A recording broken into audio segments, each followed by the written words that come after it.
Hey everybody! Wow, look at that. Look at that. This burnt my arm.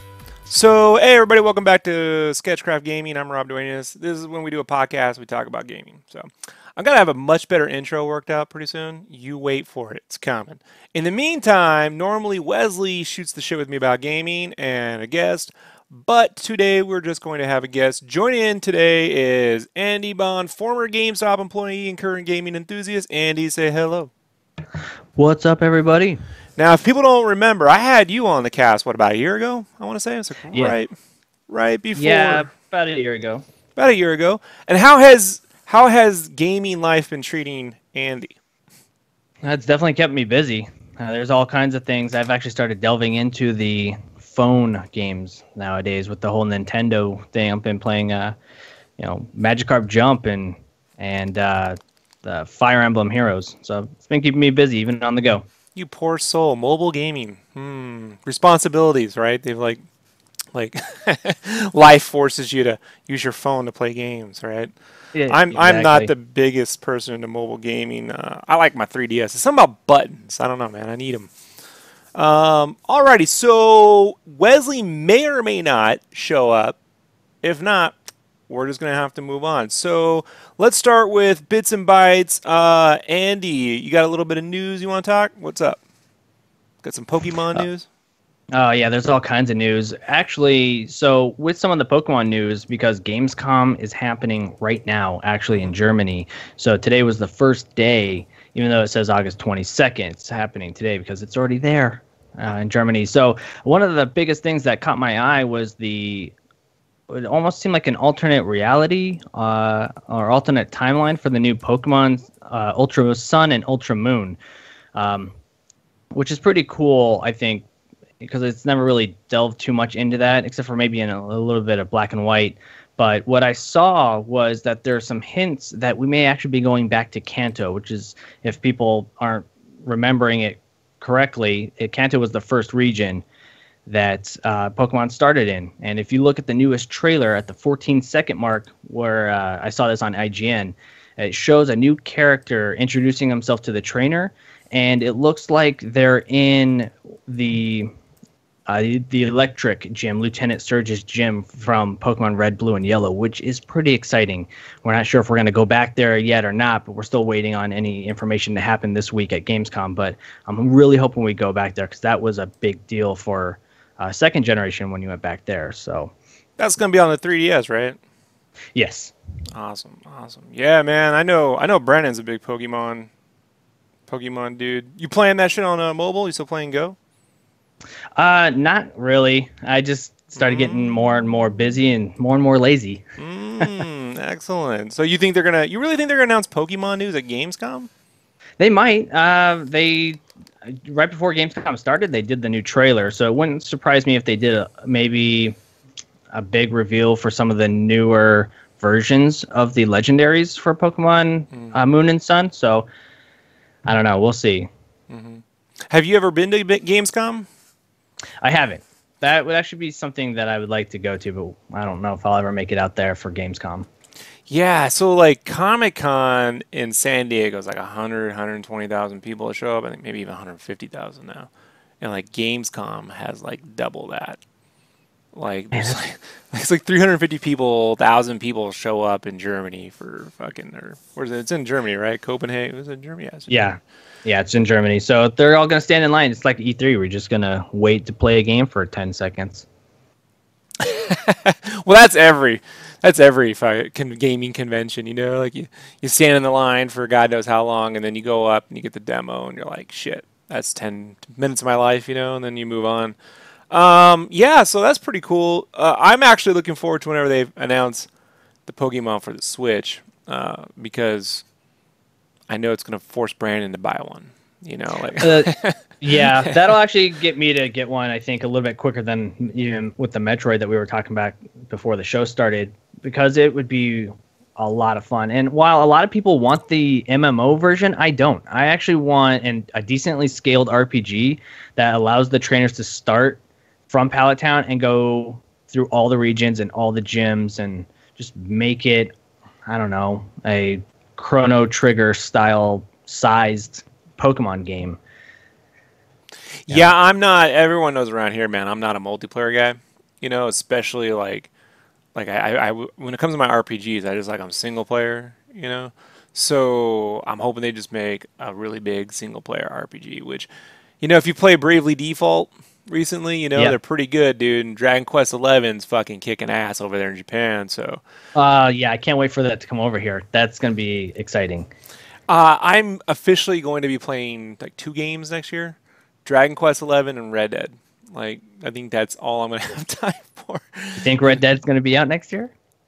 Yeah, I do actually. I really do. You know, Yeah. I think it will. They might move it from like a March, April to like a September, but I definitely think it'll ship next year. So, um, I just hope like it's focused on the single player, not like the GTA Online. You know, like Red Dead Online.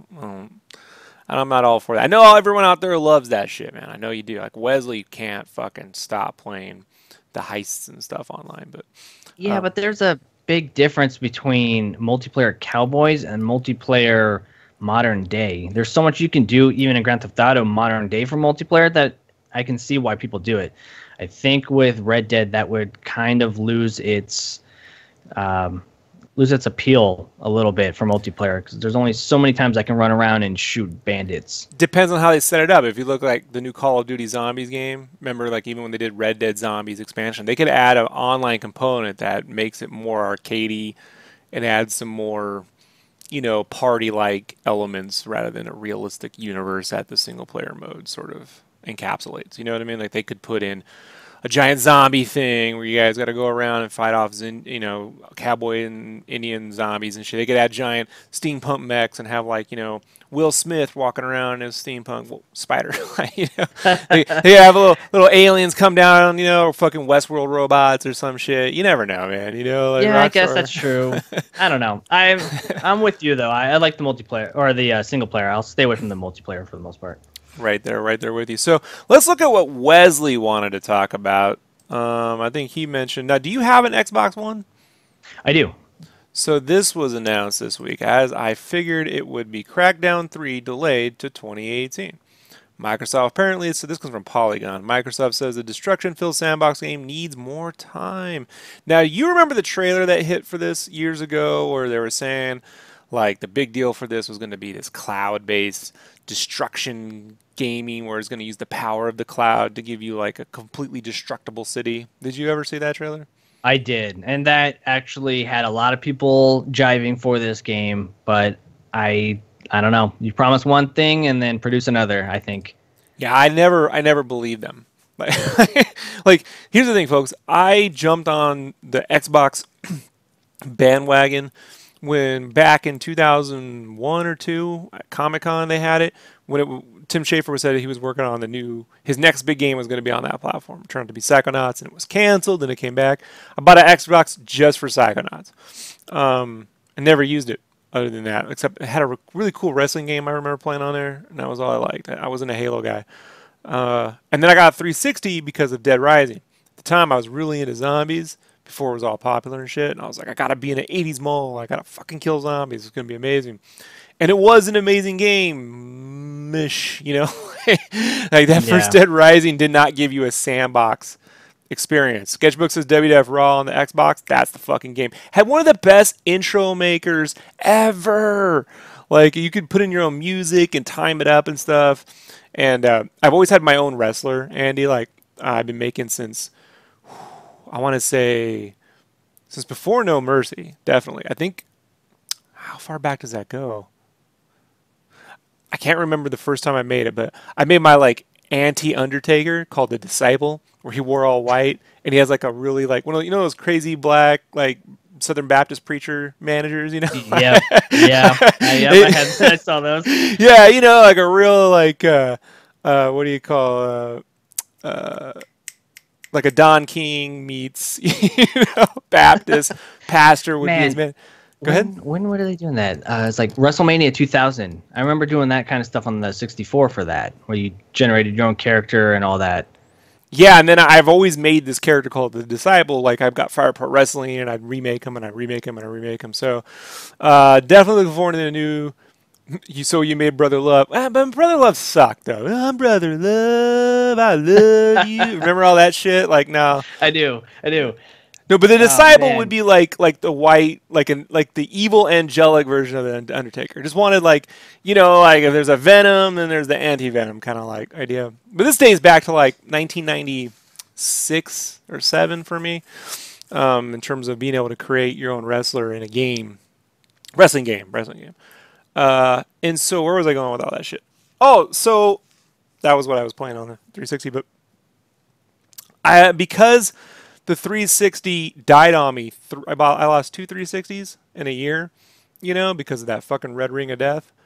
I just couldn't justify buying an Xbox One. Like I can't do it. Like I can't get behind. And then that shitty fucking crazy Xbox One press release conference. Remember when was it 2000? Oh, when they first announced it? Yes, 2014. Yeah, that was such garbage. And I was at the time when I worked at GameStop, people would come in and they were excited about the system. And when they thought about it, I just laid it out on the table. This is complete garbage. It's a paperweight unless you have internet service. The way that they treated, and I forget the guy's name, but when people asked from the military, they're like, well, we're on a submarine, and we want to play our Xbox 360s when we actually have downtime, maybe before bed. And his response was, well, 360, you don't need an Xbox One. And as a business standpoint, that was such trash. So what Andy's talking about is you kind of skipped a little bit. What you were talking about was that originally the Xbox One was going to be online only, right? So all the guys that were going to be able to take their Xbox Ones online were going to be hosed, and the internet took care of that problem. remember some guy from Microsoft went like it was like hashtag deal with it, like that was that was the best. That was the same guy. That was the best PR response ever. Like, like total dick move, right? Like, yeah, 360 launch was a bit of a disaster. I'd say the Xbox One launch was a disaster because it was a disaster before the system came out, and then I don't know, man. Like, it just wasn't my thing. Like, they were touting fantasy football as a big deal, everything but the games. Like, I gotta be honest, man. Ever since, like, the Wii was a part of this problem in terms of introducing just hardware features and not really focusing on games. And not really as much with the Wii, because at first they were like, you'll be able to play these games, you'll be able to manipulate motion control. But as it moved forward, it turned into be like, you started to get iPhones, right? And whatever. So you sort of get this culture built around gaming where it's all about just hardware iteration and not really about game experience.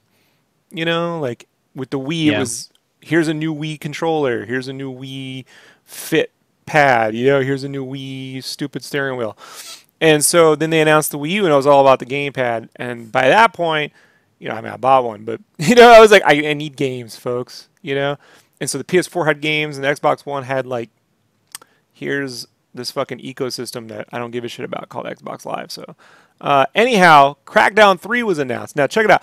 I got Crackdown for Xbox 360, and it was this really underrated game. Like, I felt like the first Crackdown game to me was the closest I had felt. If you played it co-op, single player, I got bored, but I was playing it co-op with my buddy, and it really felt a lot like when you had like action figures as a kid, and you could take them and you go woo, and you're jumping from your, from your fucking sofa down, because you could jump really high. And they look kind of like action figures, and they had the transforming cars. And they had that cool comic booky graphical style even before Borderlands. That's pre-Borderlands. Glitchy as fuck game. The first Crackdown, though. It really was. You could just constantly break it left and right. You know, you walk into. I remember, what was that boss battle where you fight the Chinese triad? I think you go into this. You're supposed to go into this building and fight all of them in this building and work your way up to the top. And I think I crashed. It was like a warehouse. Yeah, that game, Oh, that yeah. particular spot would crash on me 50% of the time easily. You know, 50, 60% of the time, pretty easily. So, and then Crackdown 2 came out and it sucked. Like, I don't even know who made that game. Like, it wasn't the same developers, and it was weird. Like, you fought. They weren't even zombies, right? They were like dudes with leeches on their faces or something. Like, it was fucking. Crackdown 2 is probably the most disappointing sequel since Zelda 2 for me. So, wasn't. Zelda 2 was a good game, all right? I know you feel that way, Andy. So, you know, I'll admit the theme song to Zelda 2 is catchy. Every time I hear it, I keep thinking it's Castlevania, but I'm like, nah, that was Zelda 2. Like, you know. But Crackdown 3 got announced for Xbox One, and man, I just put it in that category of no way will it ever be destructible. And the only way that was possible was because they initially had said since every system was connected online, it was going to use the power of the cloud to generate this destructibility. And now that they don't have that feature, not every system has to be online, they've taken it out. And they didn't. How did they? It's not like they just removed the feature. They did some interview, and Wesley would know this better than me, but I remember they did some interview not but a month or two ago where some Microsoft representative was like, well, you know, he was basically blaming the gamers, you know, like, well, because you guys didn't want all these online, you know, we had to take this out. And I did read that. And I read the article, and I think I saw the little time clip for that, too. And I don't know. Yeah, weird company, right? Like, like it's a Microsoft. Like, what is it, Andy? How long have you been? Like, what was your first gaming system? First gaming system was the NES, and NES. it was to play Duck Hunt and Zelda. All right, so you've been at it a while. What is it about game companies and their third system that makes them go fucking batshit crazy? Like, what? Like, it's the success of that second console. You know, that's what it is. PlayStation 2 skyrocketed. It's one of the best selling consoles that's out there. 360 dominated the U.S. soil as Super far as Nintendo consoles goes. Super Nintendo, exactly. It's like we took something great and we made it even better. Now The that's what we're Genesis- going to do. the Genesis was clearly a step up from the Master System. I mean, but see now, Sega's a little different to me because I don't consider the Saturn a failure. I consider Sega of America the failure in that equation. The hardware wasn't, but it definitely was a culture issue at the time, and I think Microsoft's got the same thing. They could come back, but not with this fucking Xbox One X, whatever. They need a new system, man. I don't want hardware iterations anymore, you know. So, but Crackdown 3 definitely not coming out. I'll be. I mean, when it does ship, I imagine it'll be as disappointing as what was that game Ubisoft shipped? It was supposed to be all about hacking. What was that fucking game? Watch Dogs? Watch Dogs. It'll be like Watch Dogs. It'll be like, oh, that's why we waited. Why did we wait this long for this? So at least they put out Watch Dogs 2, which I heard fixed some of that, but I don't know, man. I didn't feel like playing it. Yeah, I'd never got around to it yet. I will. It's on my list, but I mean, I enjoyed Watch Dogs for what it was, but it definitely wasn't what they promised to begin with. Man, you know what to me they promised that I wanted to play with Watch Dogs was this dark, always rainy, semi-matrixy kind of like Blade Runner feel, you know? Yeah.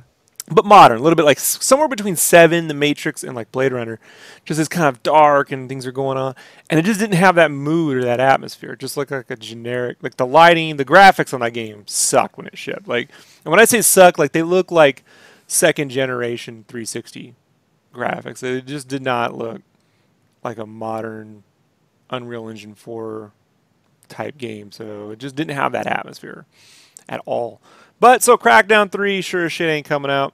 And I don't give a fuck about 4K. Let's see what they say. Crackdown 3 is an incredibly ambitious project that pushes the technological envelope with immersive true 4K gameplay. Oh, how do you feel about 4K gameplay, Andy? Like, I don't give two shits, to be honest. Do you get four shits or? Not even close. I mean, I was always an advocate of gameplay over graphics anyway. You know, I'll pick up my 3DS and I'm going to play Mario 3 anytime I want. Not because it's graphically amazing and it's going to make my eyes fall out my fucking skull, but because of the gameplay and the music. It's the experience of it, not just how it looks. If I want to see 4K and something beautiful, I'll go stand out in nature. Well, I mean, beyond that, I just can't tell the difference between 1080p and 4K. I know it sounds crazy. I think I have a 75-inch screen TV. And I just can't tell the difference, man. Like, it's not like when I was looking at a DVD to Blu-ray, like clearly a fucking difference for me. Like, I was like, oh shit, like Blu-ray is definitely way better than, 720p or 1080p is definitely better than 480. But 4K, I don't get it. Like, I get it for VR. Like, I think if you need, like, have you own a PSVR set, right?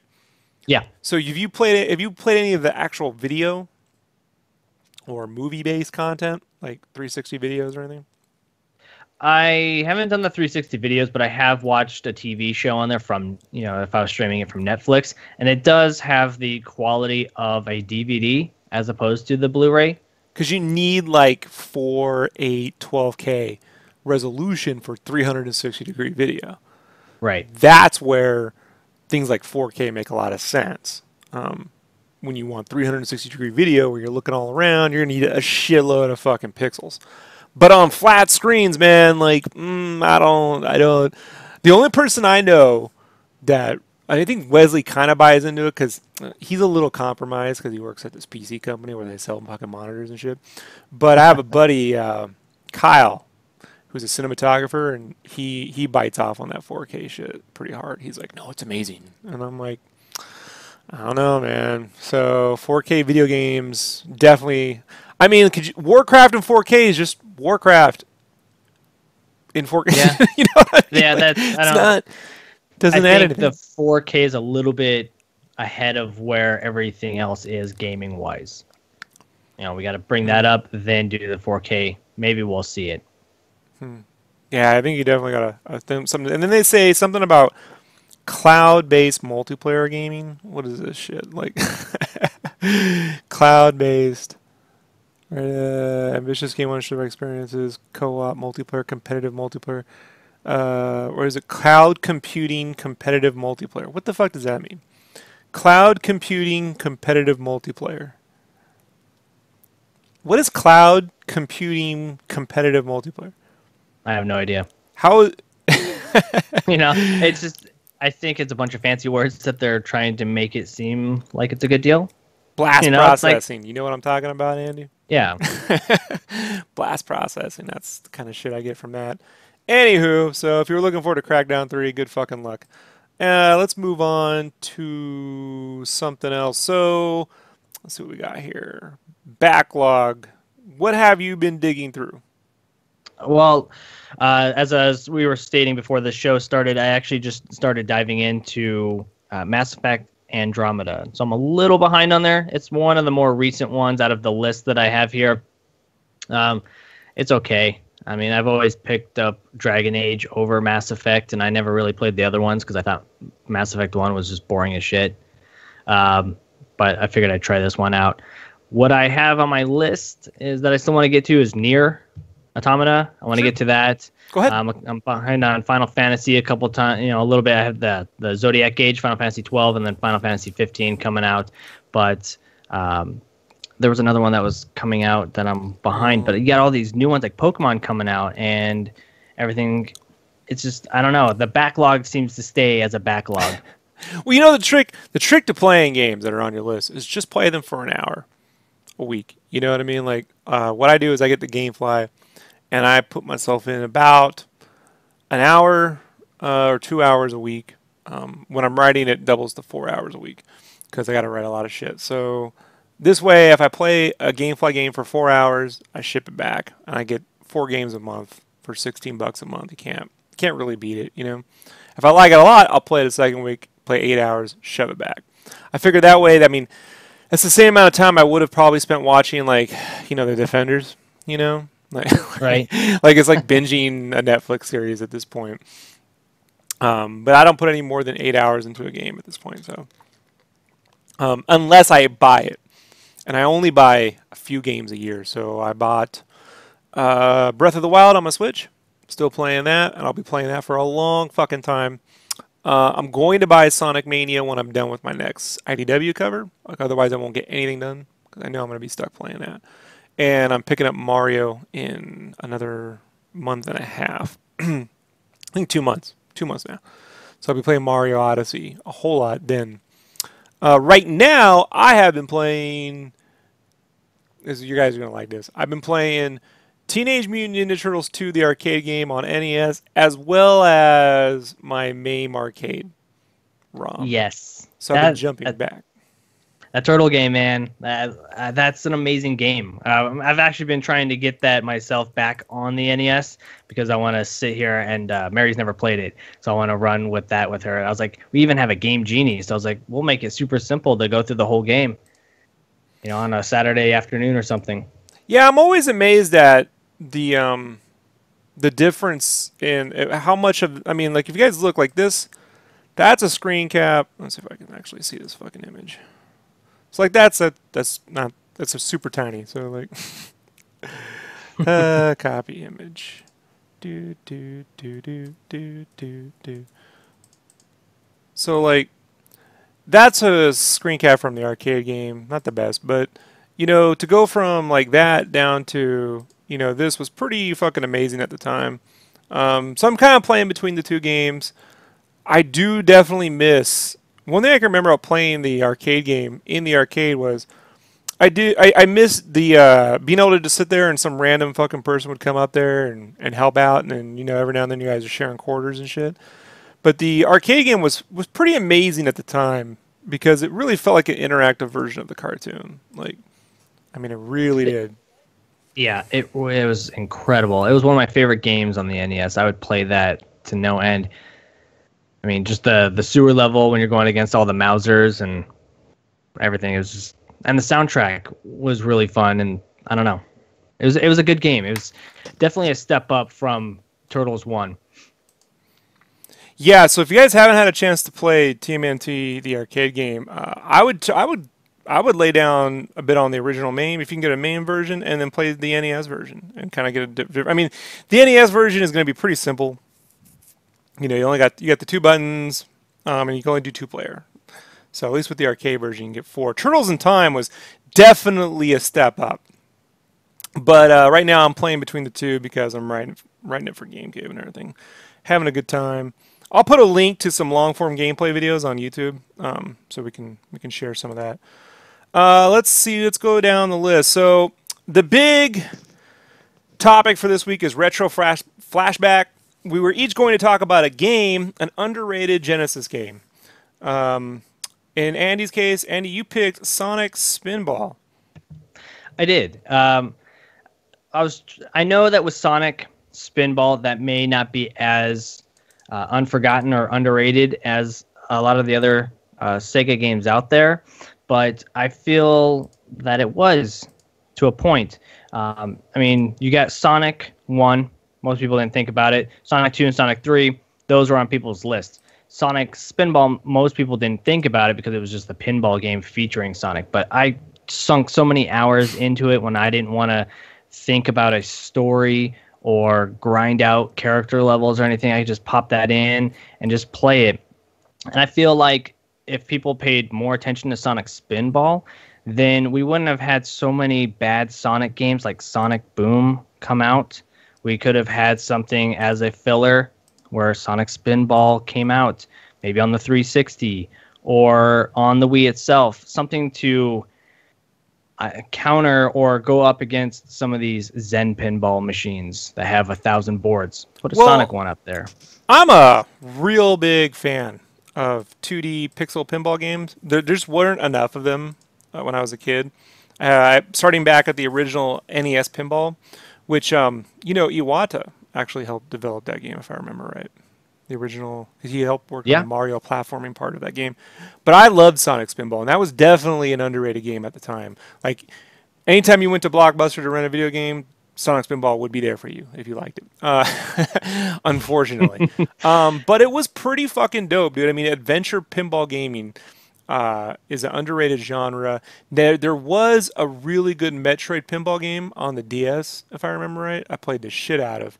And Metroid Prime Hunters. yeah, there was this pinball fucking thing that was pretty dope, dude. There was a pinball game. Metroid Pinball. Let me type that one. And so I really think that they should have had at least another one come out on Spinball at some point, dude. I mean, DS would have been Metroid Prime Pinball, motherfucker. All right, dude. Yeah.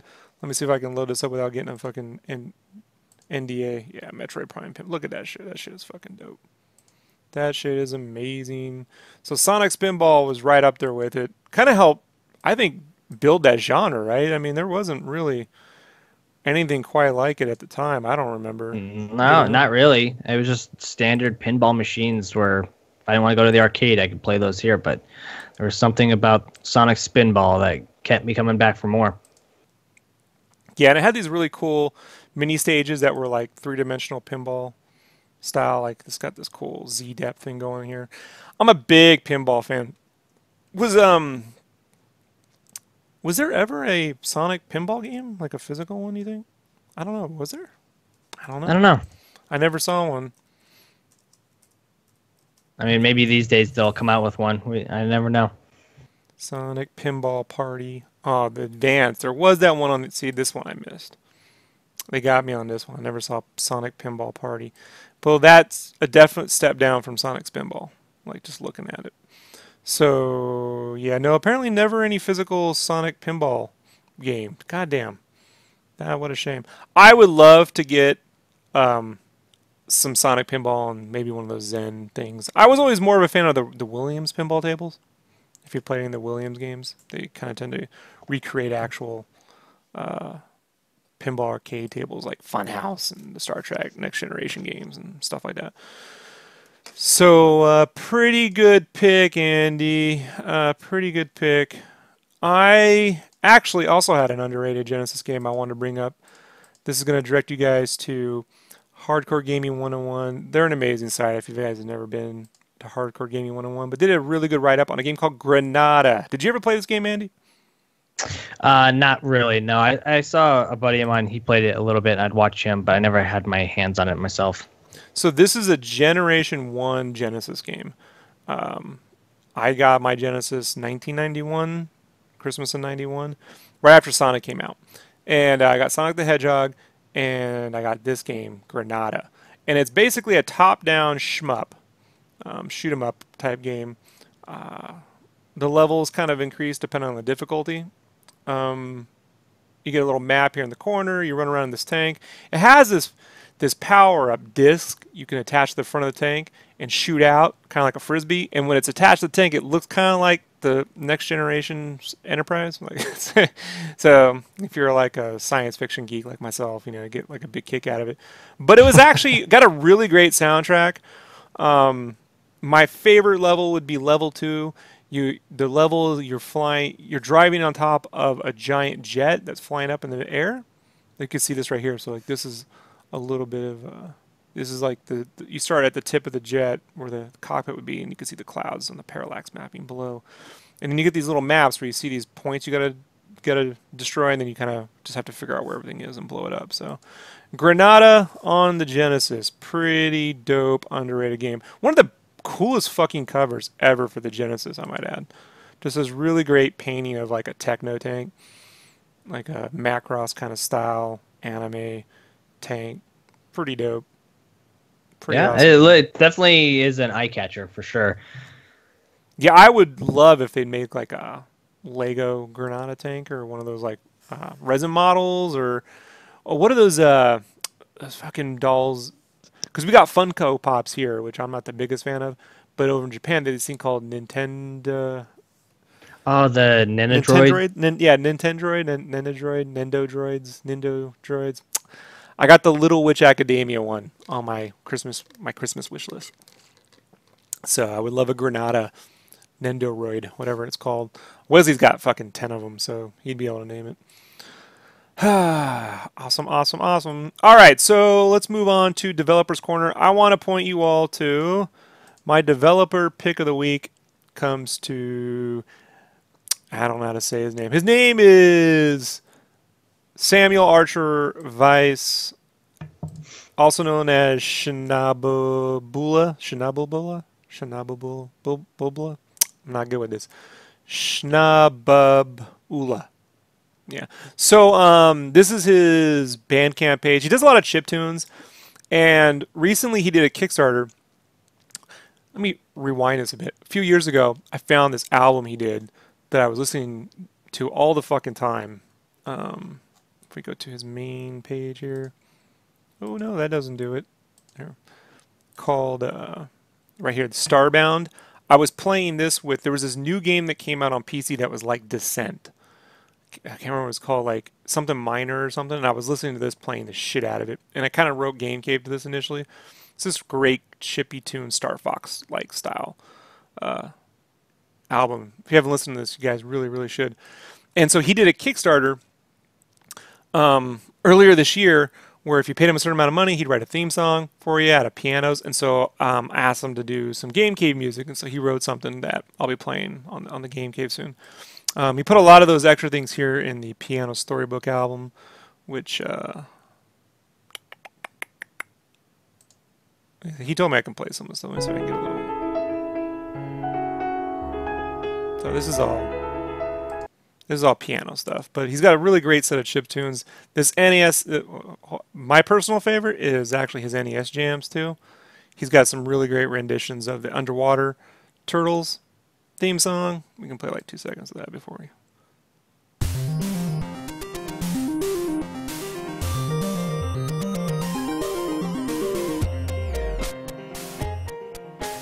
So you guys really should, if you like chip tunes, you should go check his shit out. You can get it super cheap. I think the stuff, he doesn't charge enough for this, man. He's a super fucking talented guy.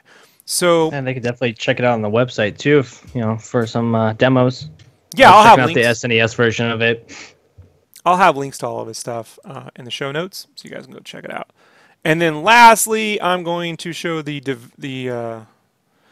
let's see here if we can bring this up. Indie Watch. Let's bring up Indie Watch. This is where I kind of show off an indie game that I've been checking out on Twitter or on different things that you guys might be interested in. This is called Dwarf Corp. So it's kind of an open source game where it's a cross between real-time strategy game in like a Minecraft style world with 2D characters. Like, it's pretty nuts. So you get this sort of procedurally generated environment, like kind of like Minecraft, but then you get these 2D miners, and you get like a little RTS battle style system where you get to go through and create tasks and shit for them. Dwarf Corp. Yeah, it definitely looks interesting. I'm very excited to try it out, and I think there's some free versions you can try out on the site too. Yeah, right now it's all now open source. So you can download it today and play the initial demo. It's a 3D voxel world with art sprites. So you can dig tunnels and pits, and you know what kind of reminds me of, man? Like a high definition Saturn game. It really does. Yeah. So if you like Grandia, or is that kind of mixture of, you know what, man? You know what game did it even really well was Final Fantasy Tactics, where you had these polygonal environments and then 2D pixel characters. But this is a giant RTS thing, so I've been putting a little bit of downtime into this demo. It's pretty good. It's got some glitches, but I definitely think if you're into something coming up soon, this is one of those games. I believe, yeah, so it's on Steam, so it's probably on the, what do you call that? Greenlight or whatever? Might be on that. But you guys should definitely check out Dwarf Corp. Get a chance. Is there anything else, Andy? Anything you want to bring up? Anything we've missed? No, I think that's pretty much it. I mean, people can just keep an eye on that Gamescom that's happening. Get the news. There's been a lot of things I'm definitely looking forward to. We didn't get a chance to talk about it or anything like that, but I think one of the things that I saw that I'm very excited about, speaking of strategy games, is Age of Empires 4. So I'm very much looking forward to that. That'll get me to play on the PC again. Well, hopefully, moving forward too with this particular Gamecast, like I know Andy, you're gonna probably, if you get the chance, start recording some gameplay too, so we can do a little gameplay footage during some of this while you're talking. Yes, sir. And vice versa. Like moving forward, as I'm playing some of these games, especially the retro games, I'll start recording all that, and then I'll just play the content here while we talk and everything. So I'm growing this section as we go, folks. So as minimally as I can, like so it will happen. So sorry, Andy couldn't make it. He's a dad, probably has something come up. But Andy, I'm really glad you made it. And where can people find more about you or check out some of the stuff you're working on the internet? You can find me on Facebook. That's going to be the central hub. You can find me under the name is Bon, Andy Bon. You can also find me on Instagram under Elvatron. You can see me there, and the Twitter is the same handle, Elvatron, as well. So find me there. Have any questions, shoot me a message. I'm always on. Perfect. And I'll have, as always, links below, folks. All right, everybody, I'm going to wrap this up here. I'm going to be back on very shortly to work on some Transformers. So if you want to hang out with me for a few hours while I draw Optimus Prime and hate life, you can you can and ask myself, why did I do this to myself? You can join in. Actually, we'll talk about games, talk about whatever we want to talk about. We'll be doing that really soon. So thanks for hanging out, everybody. We'll see you in we'll see podcast next week and gaming podcast in 2 weeks. We'll be back. Say goodbye, Andy. Bye.